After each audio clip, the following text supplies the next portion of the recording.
எகிப்தியர் நைட்டு ஃபுல்லாக சுத்தின இடத்தையே சுத்திக்கிட்டே இருப்பாங்க. என்ன இவ்வளோ இருட்டா இருக்கு அப்படின்னு சொல்லிட்டு. ஆனா அவங்க அந்த மக்கள் வந்து இஸ்ரேல் மக்கள் தெரியிற வெளிச்சத்துல என்ன செய்வாங்க, அந்த நடுவுல இருக்கிற பாதையில நடந்து போயிட்டே இருப்பாங்க. கடல்னா என்ன எவ்வளவு பெருசா இருக்கும், இங்க இருந்து பார்க்கும் போதே எவ்வளவு தூரத்துக்கு தண்ணி தெரியும் இல்லையா.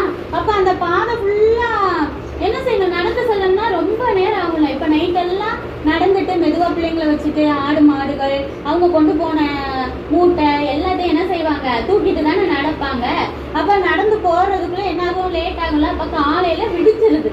கிட்டத்தட்ட விடிஞ்சோன்னா என்ன செய்யுது, பார்வோன்னு இவங்களுக்கு எல்லாம் என்ன செய்யும், இப்ப தெரியும்ல இவங்க இந்த சைடு தான் போறாங்கன்னு சொல்லிட்டு.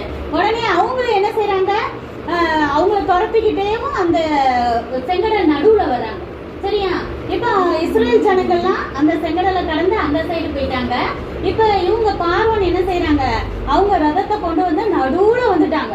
அப்போ வந்துட்டு அந்த மக்கள் எல்லாம் திரும்ப கத்துறாங்க, ஐயோ இவங்க பின்னாடி வந்தா நம்மளை பிடிச்சு கொண்டுருவாங்களே அப்படின்னு சொல்லிட்டு. அப்போ திரும்ப